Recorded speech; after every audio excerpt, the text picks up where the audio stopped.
Meron po kaming konsepto na sinusubukan dito ngayon at ito on an experimental basis. Alam po ninyo, ito pong Basulta.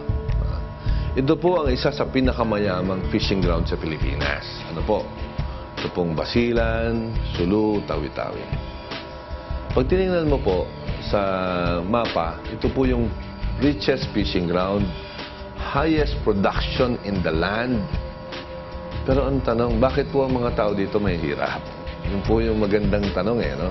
Kasi ang tingin po namin, yung pong pakinabang sa yaman ay hindi nakukuha ng mga taga dito. So palagay ko po panahon na para masigurado natin na yung mga taga ron sa Basulta o taga dito sa Basulta ay makakagamit ng yamang ito at makikinabang sa mga yamang ito.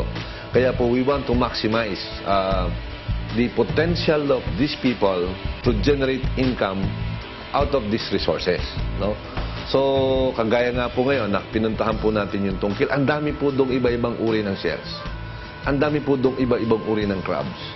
So, we have to link them to the market. Proper linkage to the market. So that the people of Zulu will be able to reap the benefits of their natural resources. Pangalawa po, meron po tayong mga nangyayari dito na yung pong mga isda ay hindi po nanguhuli yung mga taga-Zulu. Marami po tayong mga kababayan na galing pa po kung saan-saang lugar dito po nangingisda. Okay po naman yon. Basta ang importante lang po, nandun sila sa lugar na kung saan reserba po para sa kanila. Pero at the same time, gusto na rin po nating turuan ng mga taga-Zulu na manghuli ng isda. Manghuli po sila ng isda at yung po namang malalaki nating mamumuhunan. Hindi na po nila kailangan manghuli ng isda. Bibili na lang po sila doon sa ating mga maliit na mga isda. That is the kind of partnership, the kind of linkage that we want to develop in Basulta. So big companies come here with their carrier boats, and the fishermen of Basulta will catch fish and sell them to these companies. So nagkakaroon ngayon, yung ngayong benepisyo ng pangisdaan, lahat nakikinabang. Nakikinabang ang taga Basulta sapagkat sila ang humuhuli, nakikinabang din ang mga negosyante sapagkat meron silang nabibiling isda. At the same time, nakikinabang din ang industriya sapagkat ito naman mga isdang ito ang gagamitin nila sa kanilang mga factories. And therefore, sa ganito pong pamamaraan, nakikita po natin na lahat ng Pilipino ay nakikinabang sa yaman na nandito po sa ating bansa.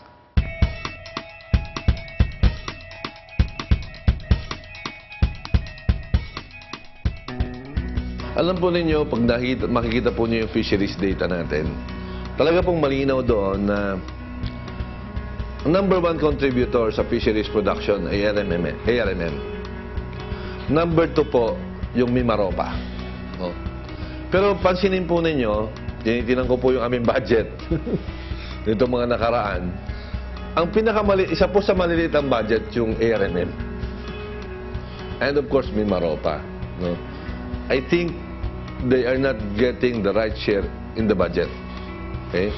So kaya po importante din naman na ang pamahalaan, kagaya po ng national government, this time BIFAR, will allocate necessary resources for them. At ang maganda po nito ay hindi na lang po BIFAR ngayon kasi tumutulong po ang Congress, no?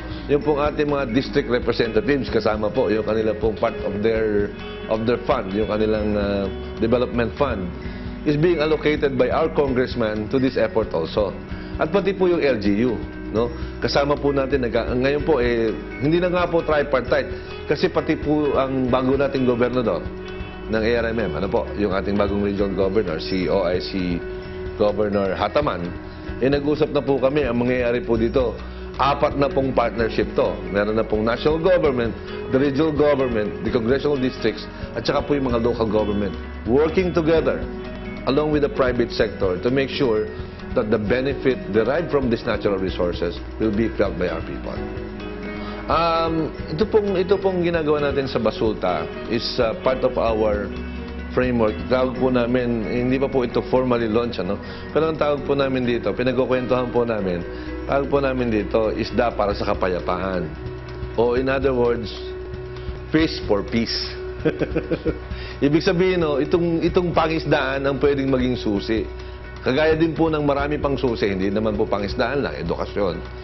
Economic development and fishery can be a key towards development and therefore reduce tension and conflict in Mindanao. Alam po ninyo, ang inyo pong abang lingkod ay marami ring napuntahang lugar. And you know, just up there, pag ikaw po yung lumilipad, makikita po mo po, lahat po ng isla po dito, white sand po eh. Di ba? Kung yan po talaga eh, kung yan po ay meron pong payapa po ito, sinisigurado ko po sa inyo, wala pong tinama ang Caribbean dito. Di ba? Sa number of tourists, sa number of visitors, you know, because our resources is so beautiful and plentiful here. All we need is peace. And once we achieve that, ay ako po, sigurado po ako, lalo pong uunlad ang ating bayan, lalaki po ang turismo, at siyempre po, yung ating mga kababayan, mararamdaman nila ang kaunlaran na totoo at yung lasting. I would like to tell our people in the whole country that Sulu is not bad. Hindi naman tama lahat ang sinasabi ng media. Mayroon naman peace-loving people in Sulu. But there are people who are fighting against government for only one reason, because if there is rebellion, meaning there is injustice in economic freedom of the people, there is injustice in some aspect of development, tapos poverty. Now ngayon, we are now moving toward addressing that concern of the people, and hopefully in 3 to 4, 5 years from now, with the direction formulated by the President, and we should believe in the aspiration of the President, we are now behind the President to address the poverty problem in the country, so that this country will move forward. Of course, we have to thanks to Allah, God, who by all means, our dreams, our movement, and our everything is coming from Him. However, without the support of our government, like our recent administration, we have experienced the previous and the past,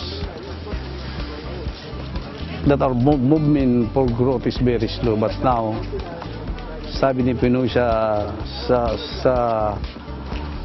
tuwid na nadaan, ngayon dito kami sa baba, nafe-feel na namin ang support from the higher up, from the national government, even without asking for it.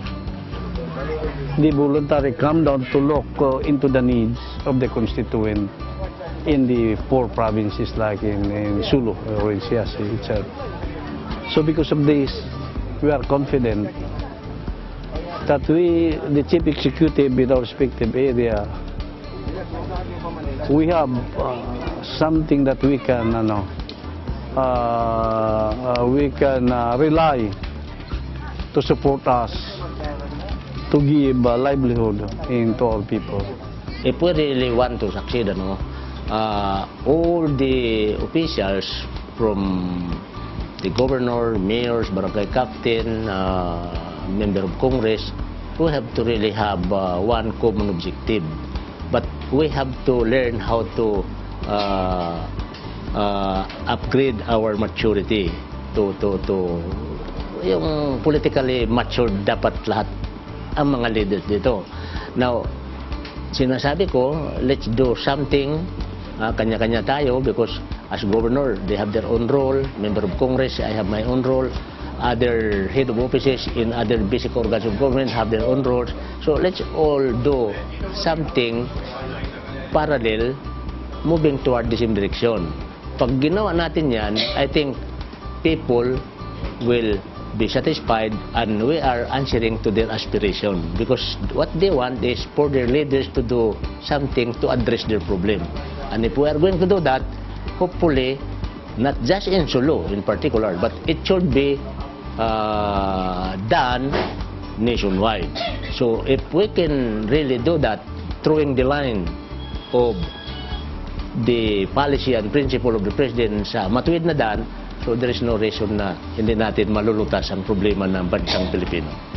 Sa ating po mga kababayan, ako po'y patuloy na nagpapasalamat sa suporta po na ibinibigay po ninyo sa ating pamahalaan at sa ating maliit na ahensya, sa ating po mga partners na local government units, sa ating po mga partner in Congress na nagtitiwala po sa atin, at siyempre po sa mga mamamayan po na umaasa at kasama po natin sa pagtatrabaho.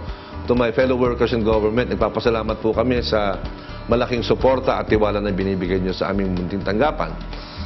amin pong pipilitin sa abot po ng aming makakaya na higit pang magmasipag, higit pang magtrabaho, higit pang magbigay ng panahon upang masigurado po natin na itong yaman ng ating dagat mapakinabangan ng ating mamamayan at maging instrumento po kami ng ating pamahalaan para maramdaman ang presensya ng gobyerno sa bawat Pilipino.